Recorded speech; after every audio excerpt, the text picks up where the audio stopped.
Yes, so welcome to Good Morning Naija show this morning. Even though we say make I no sure say but today is International Day for Tolerance. That means say make you tolerate one another. Make it not be like say everything every other person they do, they vex you. At least give humanity a chance. Allow everybody to enjoy their own space. My name is Naija Lolo, one of every. Welcome to Good Morning Naija. It can't be like saying at the order of the day for people to they sell their children. You go still see them in papers every day. Now, so the hardship of the country don't bad rich, where people no go even think they go just they carry their children sell for money. Some of the papers, they talk something like that today.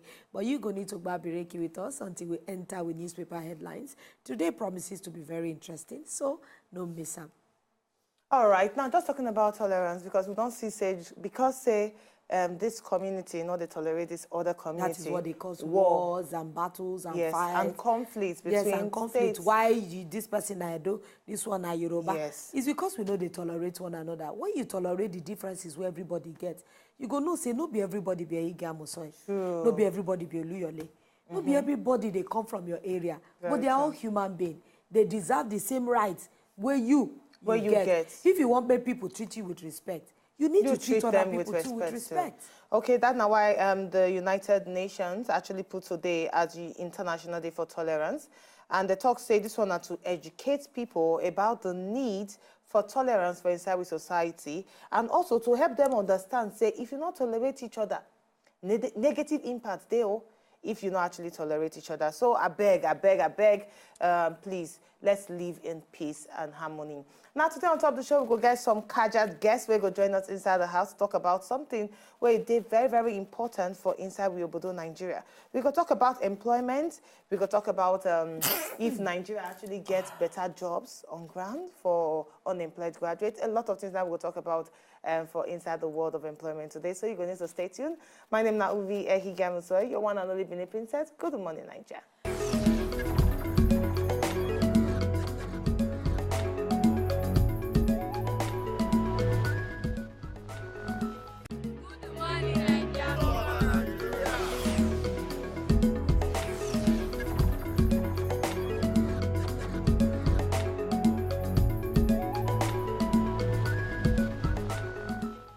Welcome back. Now, still the Good Morning Naija show. We have two casual guests in the house because time for us to talk about employability skills. Because sometimes we don't discover, say, a lot of people and they get the certificate, but employers not they see them.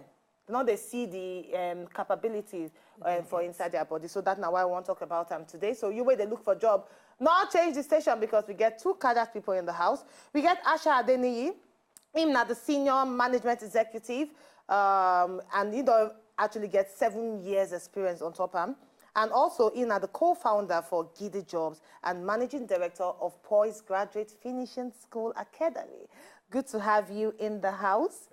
And we also get Busola Majekodumi. She's a trained economist from the University of Birmingham. And also, she don't get master's degree for inside economics and management from the London School of Economics and Political Science. Wow. Only she plenty book. When I see young ladies that are this accomplished, I'm wondering why she's not part of the Malaysian delegate or the economic recovery. I wonder too, Lolo. The only thing is like maybe she's not a Malaysian. Okay, yeah. She needs to take Malaysian but she's British. She's British. Good to have you in the house. So good to have you. Good morning. You know, this is this topic now very wide topic because when we're talking about employability of our graduates, it just be like say they tell them say they go school but school not go them. I'm wondering why is it that we are having unemployable graduates? What would be the core problem? Okay. Maybe I need to hear from Asha because you now managing director for Poise Graduate Finishing School where they help to mold graduates to get jobs. So tell us, what's with the problem? Before we move to the economic angle. Yes, you understand. What's with the problem? I think over the years, what we've seen is that most people that go to school are not trained on these employability skills. You see, if you go to Harvard, if you go to Stanford, if you go to London School of Economics, if you go to those top schools in the world, they teach them, apart from their technical courses, and they still teach them on employability skills. They still teach them courses on leadership. They teach them courses on CV writing. They teach them interview skills. I mean, in Harvard, if you check online, you'll see modules on that from Harvard. But Nigeria, for Harvard but no, I'm saying that in Nigeria universities, for instance, we don't do that. We just teach them technical skills, and even with those technical courses that we teach them, we don't even have the practical, really practical aspect of it. So people they lack those skills fundamentally. And, you know, fundamentally because in Nigeria too, we lack the skills to ask questions, to be inquisitive, because, you know, you don't really ask your elders questions. So you just accept it as they tell you. So those kind of skills that has to do with leadership, initiative skills, being proactive, you know, taking initiative. Are these the soft skills? Yes, these are the soft skills that you need on a job. The first thing employers want is leadership. They want people that will take the lead. So are you saying that when I go for a job interview now and they tell me, say, oh, do you think you can do the, maybe they ask me a particular question, should I talk back? You see, before you talk, the employers have made their minds about you. So it's not just about talking. It's about your courage. It's about your personality. It's about how you say what you say. So it's not just about you know the answer. It's how do I say it? How do I tell the story that will be captivating? So it's about that. So it's a total package. And that's why you mentioned I work with postgraduate finishing school. That's why at that school, the first thing we talk about is your mindset, your self-awareness. You know, there are things that affect people that they don't even know about. There are things that affect the way they speak. There are things that affect the way they think. So that's what we want to deal with first. And the next thing, then we'll start talking about the soft skills, the leadership, how to, you know, I don't know why I feel that the soft skills sometimes they're very dicey. Now, let me just give you an example. I get a particular training where I go and they tell me, say, as a graduate, they look for a job. When you go for an interview, you have to be bold. You have to know the right thing to do. So when you get into the interview room, that seat is for you. So sit down and sit down very, very, like, you understand. But I don't see that thing make person not get job. Because the employers see the girl as being disrespectful. How can you come in, you not allow me tell you, say, make you sit down before you sit down? So it is really, really dicey for me. Okay, so like you said, you see, that's why I said there are different things that you need to know. For instance, let me just give you an instance. There is the way I look. If I look to the right, for instance, if my eyeballs or my eyelid look to the right, or just blinks to the right during an interview, it shows I'm trying to remember something. If it looks to the left, it shows I'm imagining something. So when I ask a question and I am asking a question for you to remember something, and you're looking to the left, shows that you're imagining it, shows that you're lying. So some things you don't even know about. Yes. So some things that you don't know about that will probably, because you see there are different jobs, different interview styles, different interview requirements. So there are jobs that you do probably with a small business, you just go and they just interview, say, okay, we'll teach you. But there are some jobs that they won't teach you. They won't teach you anything. They need you to take the lead. Wow. True. When I look at some of these things and way they talk, and I'm wondering that should we inculcate it into the curriculum of schools? Because now we are seeing specialized schools for additional training. But I think these soft skills when they talk, now something where graduates need to learn when they're in university. Because this one now when you come out school, can't they go find additional money to go specialized school? Like this one at school now. Now school where you supposed go brush up on the one where you don't already get the small foundation. Why is it like that? Is it that we cannot afford to do that in our schools? Or is it that the government don't put up, this important enough? Or now new innovation we just come into the world where nobody, now only Oyibo schools, now then start to the use, and before I go reach here, see they say we'll be developing country. What are the problems? Okay, so like you said, first thing is the curriculum is outdated.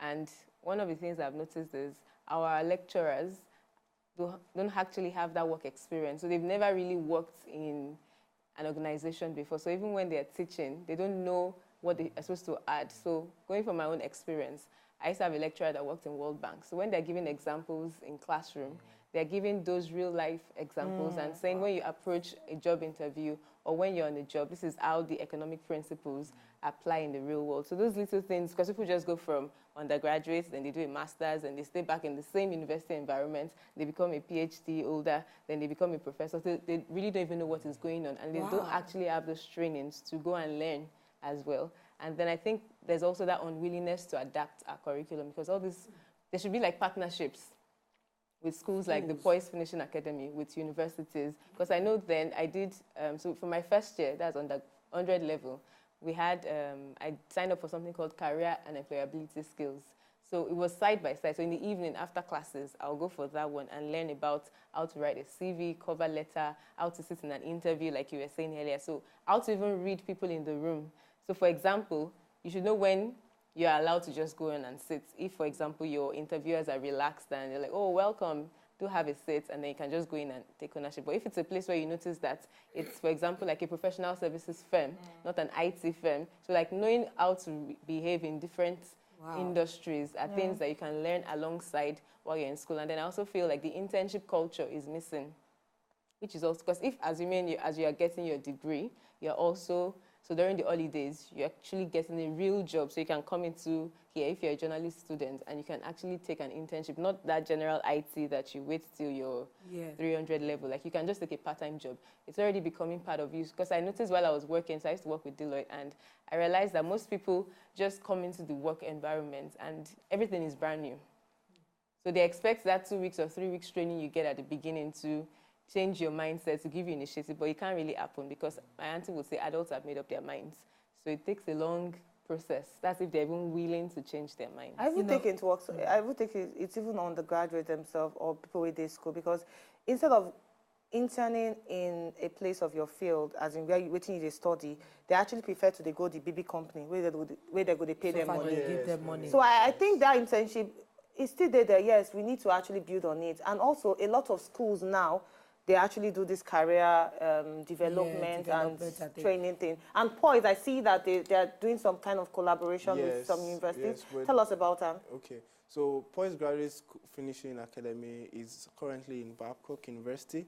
And some other universities. So some other universities are adopting the old curriculum. So it's not just a one. And, you know, these courses has been licensed by the Nigerian Universities Commission. So it's not the government fault. The government already gave us a license and a letter to all universities in Nigeria that they should take this course, that this course will be good for their students. But, you know, because of the bureaucracy in university, it's still taking a lot of time. But we'll get there. So we have some universities, about 4 universities in Nigeria that has adopted this. So it's about a 6-day training, and they write an exam for that. So they have time to study, and then they have books to read, CDs to listen to, and then they write the exam. Then they collect their certificate for that. You know, I'm looking at infrastructural development, because a lot of these things, and when you guys, we don't go Bodo, you will bring back some knowledge. I know, say, it takes infrastructure in our universities and in our schools to be able to use some of these things. You guys are talking about employability. There are still schools that they do not have computers. We know that 2 years ago, or 3 or 4 years, when they started this doing JAM with computers, we had a lot of students that they no even sabi what they go do. Do you think that this new dispensation will be there? Do we need better laws, or do we need our education ministry to be more focused on some of these things? Because recently they tried to remove history. When they had the outcry and the go. Why is it that all these things are happening abroad, but we are not imbibing it? And does soft skills involve infrastructure? Well, I think to a large extent, soft skills can actually include infrastructure. It's just like if we're even talking about, look at it from let's start from the very beginning, Montessori. Montessori requires, to have a complete Montessori schools, you need infrastructure. There are you need things that the children can see, building blocks. In a school that they have only one Montessori class, and then they do them like saying a Christmas class. But every child is supposed to have building block on the table. Where you go take no 1, 2, 3. But when a school can only afford just for a room, and they now have 1 day of Montessori training, that's part of infrastructure. Yes, so as I was trying to say, that's infrastructure-wise and soft skills. So things like communication skills, for example, presentation skills. So imagine a classroom where you have group presentations and you don't even know how to use PowerPoint slide, or you don't, there's no screen in your classroom.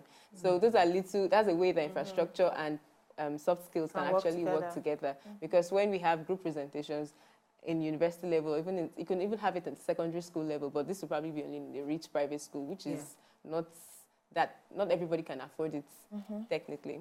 So I feel there's that gap that infrastructure and soft skills can come together. Can I just quickly ask this question? Talking about employability, I just want to know where you come in, because I see and say you'll be the co-founder of Shortlast, and this one a comfortable, efficient, and affordable bus pooling service for professionals in metropolitan cities in Africa. Tell us more about this. Okay, so when I did work, Lagos now, traffic everywhere. So one day, my friend called me and said, let's do something about the problem.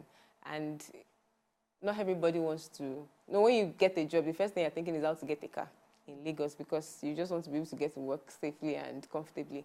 But then, how about if we have a system like we have outside the country where you can, on your mobile phone, you know when your bus is coming. You don't need to go and stand outside. Which Lagos is trying to do now. Yes, Lagos is trying to do that. So we started doing that in 2015. By bus pooling. So professionals, it's a service for professionals where you join a bus on your route. So you just go to the bus stop and you know the exact time. So we started with WhatsApp. We started improvising. Started with WhatsApp. So you get a message on your WhatsApp group that the bus is approaching 15 minutes away, 10 minutes away. And so you just go there and you join an air-conditioned Wi-Fi fitted bus to work. Well, now they see the Wi-Fi fitted bus. They are custom made.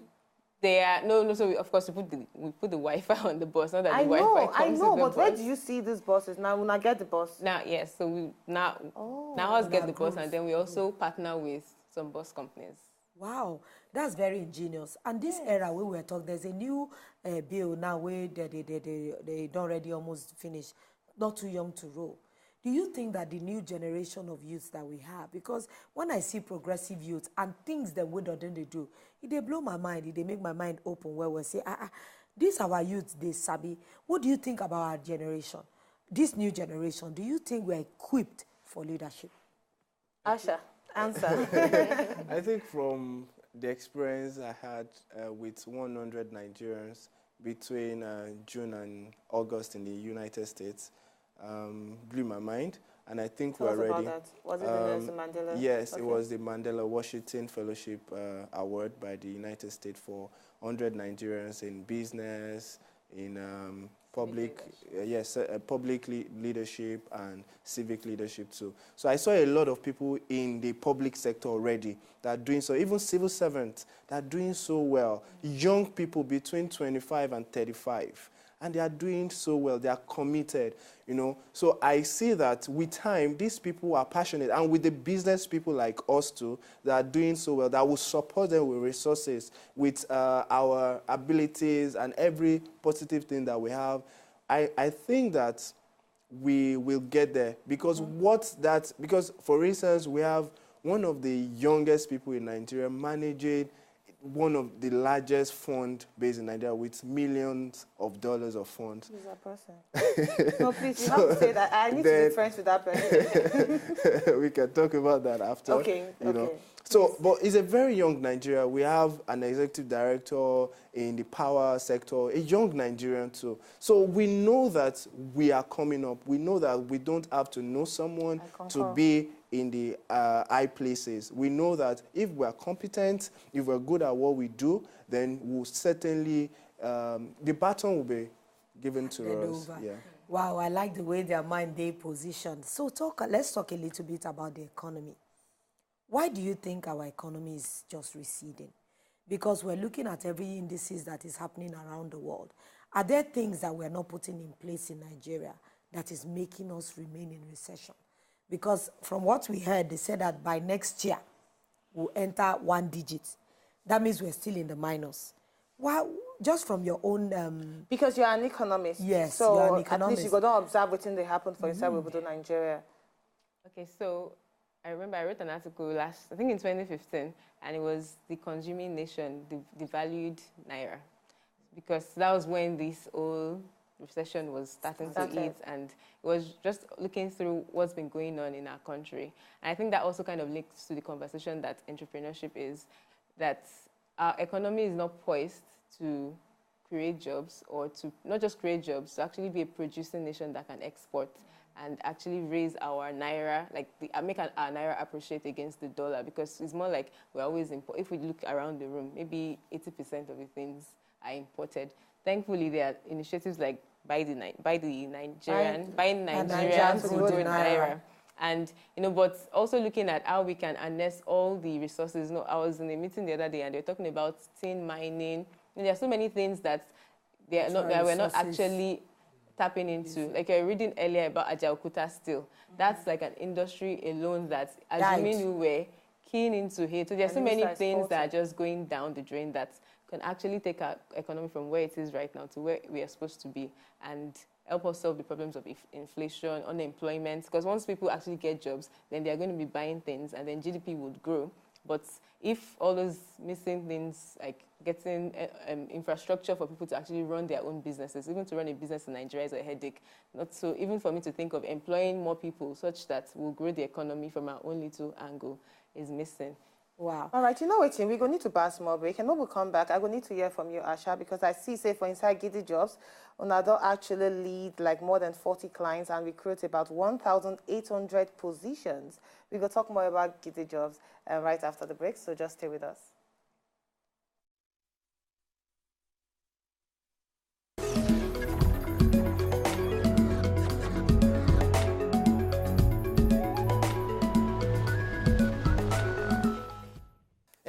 My people, una good morning. My name na Alibaba. I say make I just wake up this morning, make I greet una. As una day this morning, so may God they bless una banga go ripe.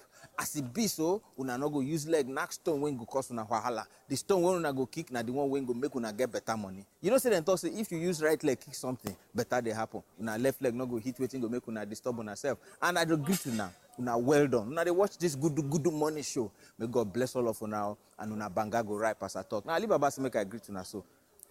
Carry go. All right, you're welcome back. And thanks so much to GBK for giving us more news. GBK. GBK. It's Lolo. I actually wanted to say what our producer said you said before. All right, so we still get Asha Adeniyi in the house, and him now the co-founder at Gidi Jobs and managing director of Poise Graduate Finishing School Academy. And we still get Busola Majakodumi. She get plenty degree for London. And also, she now also the co-founder of Shotlers. This one that they provide comfortable buses them for professionals for inside Lagos State. Una do enter other states? Not yet. Oh, not yet, just in Lagos. Yeah. And they done the function for like 2 years? Yes. 2 years? So how did you get your professionals? How you think they get people where they work? So when we started, we first did online marketing, but then we realized that it was more effective to go into the companies. So we approach companies and ask them to, it's like a staff boss, but you don't have to manage it yourself.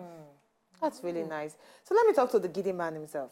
When I hear Gidi, I hear Lagos Jobs. And I talk to him, I don't lead about 40 clients on top of Gidi Jobs and then 1,800 positions. Tell us about this. Yes, we started 20 months ago, so that's why we have 20 months ago. About 40 clients now. Yes, we started 20 months ago. See, approximately like 2 years. 2 years. In 4 months, we're going to celebrate 2 years, so that's why I said 20 months ago. Okay. So, of course, we started with the contact clients we knew, the companies we knew, and they started referring us to other people because we're giving them more than. What is it all about, Gidi Jobs? Is it like the other Naija jobs and everything? Maybe. It's recruitment, okay, HR consulting, and outsourcing. Recently, we just got into outsourcing. Okay. Yes, so we recruit for small businesses, medium-sized businesses. We've only done about 2 multinationals.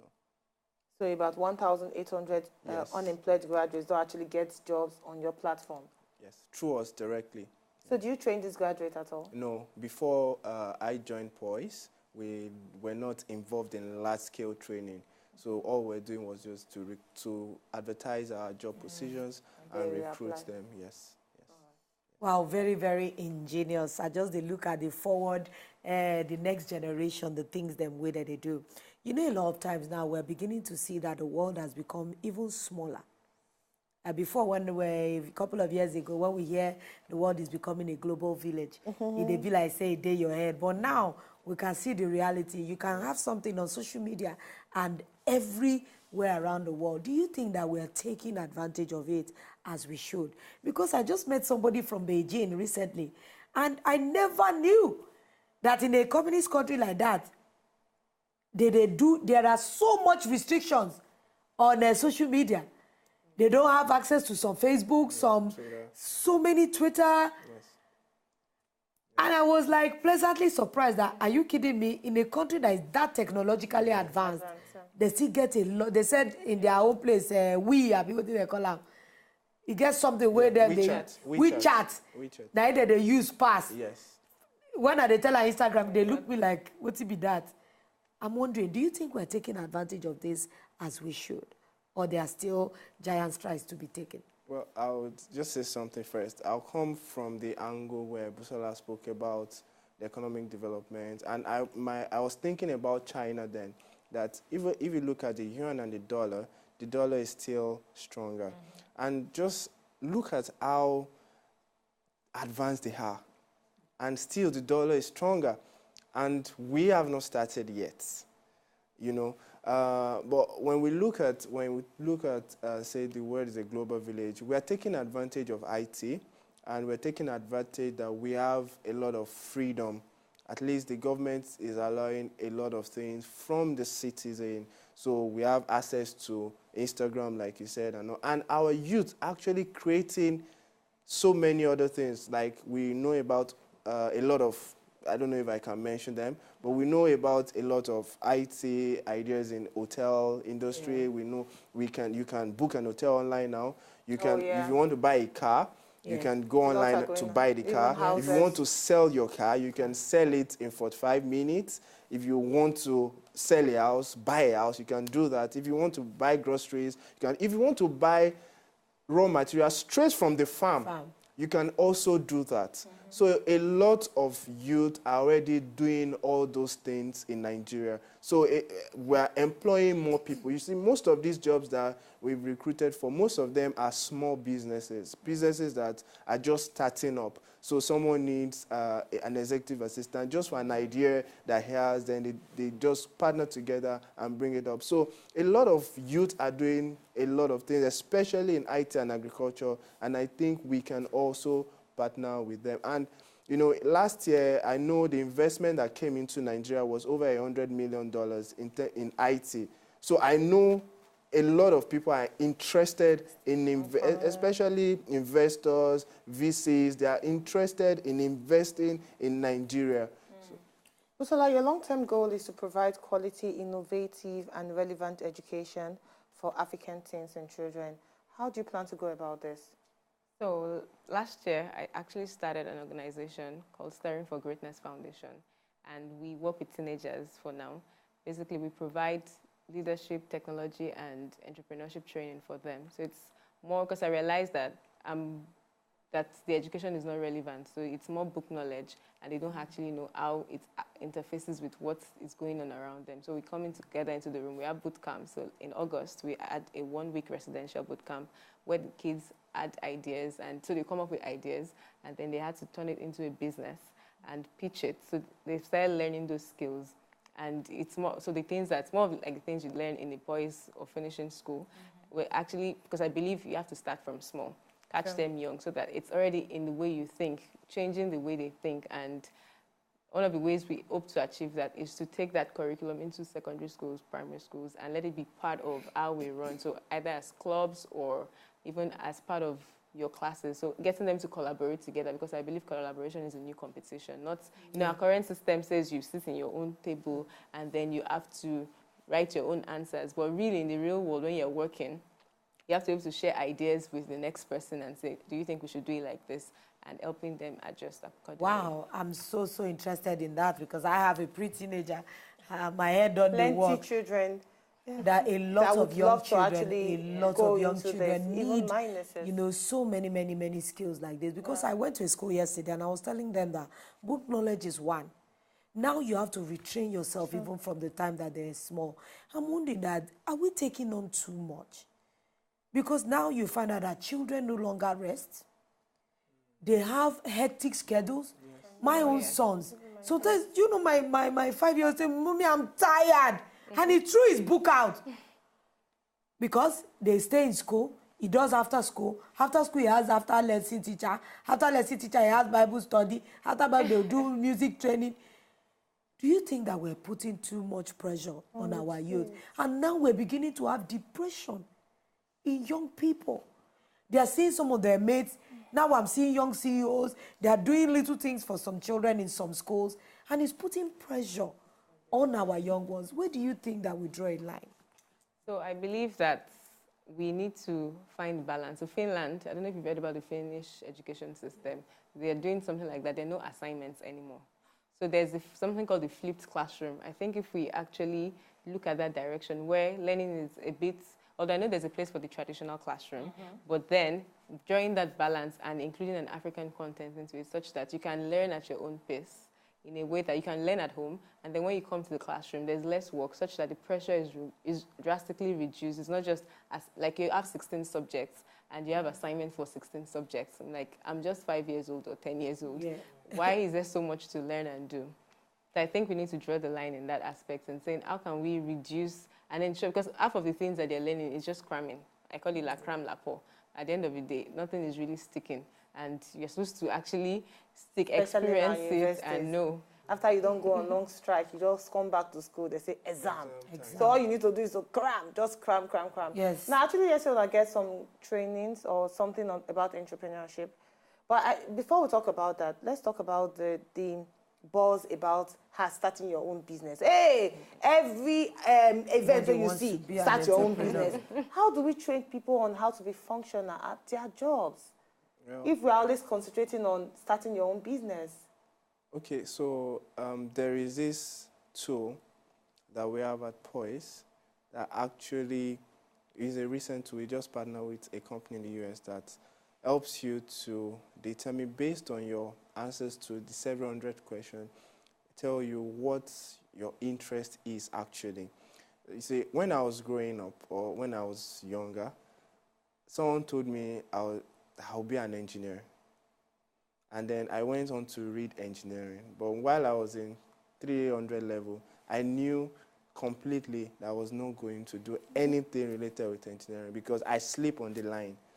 So, but thankfully I knew what I was going to do. But some people don't even know. Some people are afraid because their parents, their guidance have really forced them to do something that they are not passionate about. So we have a tool that some people are adopting now, some schools, secondary schools especially, are adopting. What's that tool all about? To help them know what to do? It's a career guidance tool. Okay. So after you've done the test, then you sit with the guides that will now talk to you about, it gives you options, about 10 options, okay. And it tells you, okay, which do you want to pursue and how do you want to pursue it? So it gives you options of universities in Nigeria and universities in the US. And we can also explore universities wherever in the world that you feel or your parents want you to go. So those are the kind of things that we have. And the other thing is balancing both personal life and these studies. And I think for parents,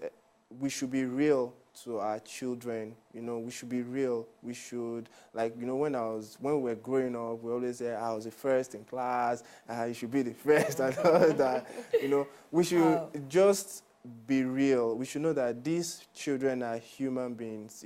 They are trying their best. Everybody wants to achieve the best. So we should try and see what we can do in an atmosphere of love and understanding for the children, because that really makes them even learn faster.